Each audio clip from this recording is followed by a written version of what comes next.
everybody, this is Dr. C with another instructional video. This one is explicitly about the rubric that's used to grade final drafts of essays in this course.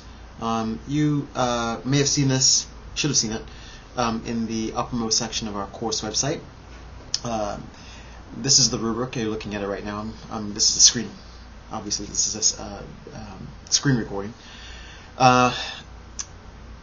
This rubric is available again in the uppermost section of our course website under this it's one of those course documents I asked everybody to look at early in the term. And it's what I use to score your essays, which means if you reverse engineer that statement a bit, it means that you have at your disposal, whenever you want to take a look at it, the mechanism or instrument that I will be using to score the essays, final drafts of essays in this course. And I think by extension, if you think about it for a second, that means you can, if you choose to do so, score your own essays before you submit them for a grade in this course. I think this would be a great activity for everyone in this class to go through this rubric and look at it from top to bottom and self-assess their work before they submit the final draft of the essay, any essay in this course, for a grade. Any class in which you have a rubric available to you, and many writing classes actually make use of rubrics these days. Any class in which you have a rubric available to you for the scoring of a final draft in the course, an essay in the course, you ought to do what I'm getting ready to describe to you right now in any class where you have the opportunity to do this, because the professor or instructor provides you with a rubric that they'll be using to score the assignment. Now, what I do is I go through the essay and I start looking through the essay and I start assessing it based off of its thesis statement, its topic and approach, its organization and development, its paragraph and use of external support and sources, and finally its adherence to MLA style documentation, citation, and mechanics, which is if you've never heard the word mechanics used before, it's essentially how things are working in the essay, formatting, presentation, your prose-related issues like spelling errors, typos, and punctuation. Those are all lumped together under the kind of common term mechanics. So, for your thesis statement, topic, and approach, this is really how you're setting the argument up, what you're arguing, the selection of your topic, the crafting of your thesis statement. Mistakes people often make here include misplacing the thesis statement or not saying it outright. Your thesis statement should end your introduction, right? It should come at the end of the introduction. They sometimes, instead of stating their thesis statement, they ask their thesis statement. They put it into the form of a question. Sometimes that's an error students make. If you were to go through all of these categories or these descriptors, you'll see that you can self-assess your work. And I feel like when you're self-assessing, when I self-assess anyways, it's best if I'm take a kind of hard-edged approach to self-assessment. I'm looking at this and I'm not giving myself a lot of breaks when I'm assessing my work. That ends up usually producing a higher quality essay in the long run, because I'm essentially training myself to become my own best editor if I do what I've just described, if I really go through the rubric and self-assess my work. So you look at your thesis statement and determine whether it's clearly formulated and insightful, or that it's actually an assertion and not a statement of fact. That the essay is about what we're looking at in this course, that it's actually on topic, that it demonstrates original thinking and ambition. Here, in this particular category, is where students lose points if the essay is too short. Keep in mind that all essays in classes that you take, the page length never includes a works cited page, or you should assume that it does not. In this course, it certainly does not. And finally, whether the essay convincingly addresses opposing viewpoints and deals with contradictory evidence, or counter-argumentation. And this is something that actually needs unpacking a little bit. You can address counter-argumentation through the selection of your points that you use to develop your thesis statement. In other words, if you're arguing something and then you have your reasons or points why that thing is valid and true, that argument is valid and true, through the selection of the points that you use to develop that main assertion or thesis statement, you can exhibit close attention to counter-argumentation. What folks would say to counter your argument, you've taken into consideration before the selection of your point in order to address the concerns of those people who may not agree with your argument.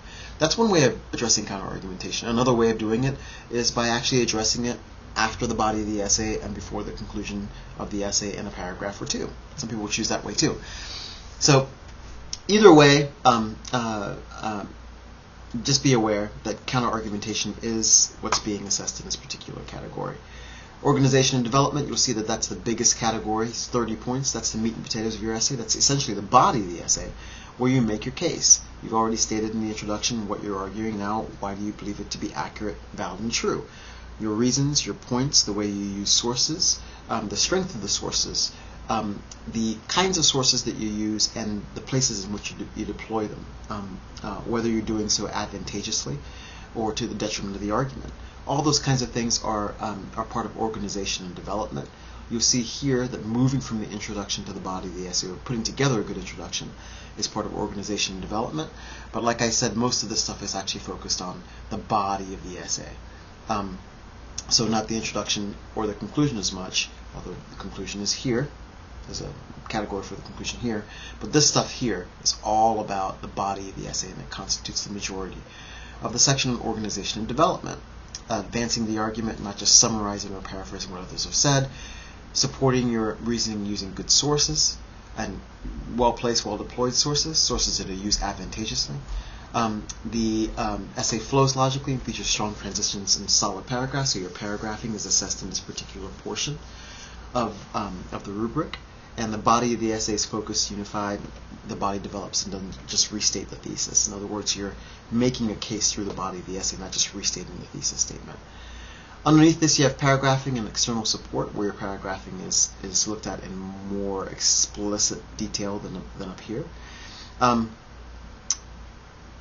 Well-built paragraphs begin with a topic sentence and develop their topic sentence. You have likely been exposed to this idea before.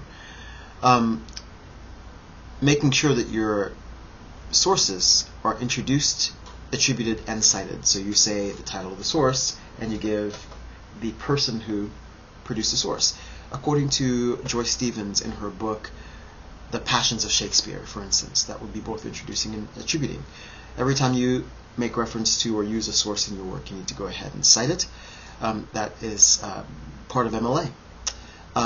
There are some exceptions to this, and if you want to review your handbook and take a look at, for instance, what happens when you, if you want to open up your handbook to the MLA section of your handbook and take a look at what you're supposed to do in terms of citing when you run across an online source that you attribute and introduce fully, you'll see that in some cases you don't actually have to cite the source. But that's all part of MLA, citation and documentation. It's a little tricky, so I always suggest to students that they go to their handbooks to look up how to properly cite their work and to determine whether something in their work needs to be cited at all. So, any questions about this, please contact me directly, and I'll try to. I know it's a little bit confusing. I'll try to explain myself a little bit more in depth when you contact me. The use of quotations and summaries and paraphrases. Quick reminder, whenever you possibly can, paraphrase. That's the shortest version. If necessary, summarize, and only if you absolutely need to should you ever directly quote, and block quotations should be your absolutely last resort. Lots of students lose points in this particular category for overuse of block quotations and excessive quotations. Flows or moves fluidly from paragraph to paragraph. This is a function of these two things. When you have well-developed and well-constructed paragraphs, they tend to move from one paragraph to the next fairly easily, and you can make use of such things as transitional words and phrases more effectively when your paragraphs are built more effectively. So this assesses movement between paragraphs, but it really is predicated upon the construction of solid paragraphs. Under that, you have MLA style citation, documentation, and mechanics. You see that that is the least heavily weighted section of this rubric. That's not, I don't think, too big of a surprise given the de-emphasis of such things as grammar and smaller picayune things in this course. I'm more concerned with your ideas and how well you're developing them in your essays than about mechanics and grammar and punctuation per se. When those things get in the way, I do work with students individually on figuring out what the problem is and how to resolve it. But long story short, you have to trust me when I say this.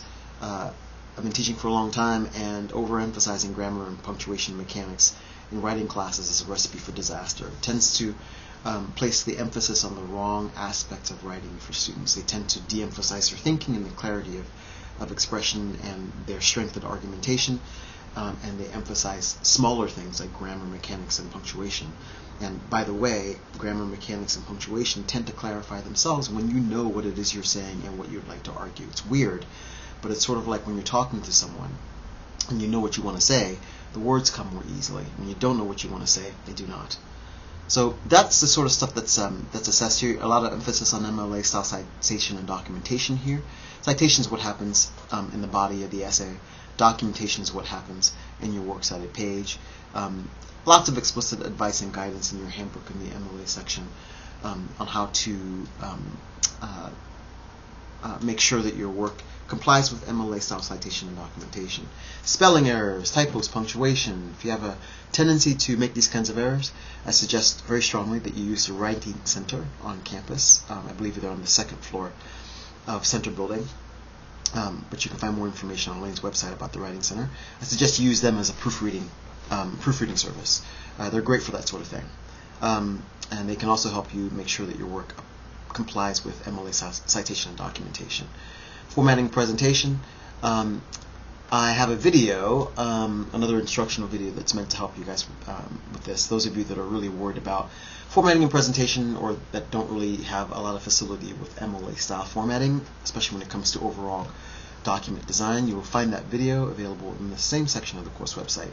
And it will help you, for instance, take the MLA template that's available on our course website and use that to ensure that you lose no points in this section of the rubric. So that's the end of the rubric. I hope that's what I've just gone over is clear and helpful. Please let me know if you have any questions about anything, and I look forward to reading the revised versions of your final drafts. Thank you. Bye.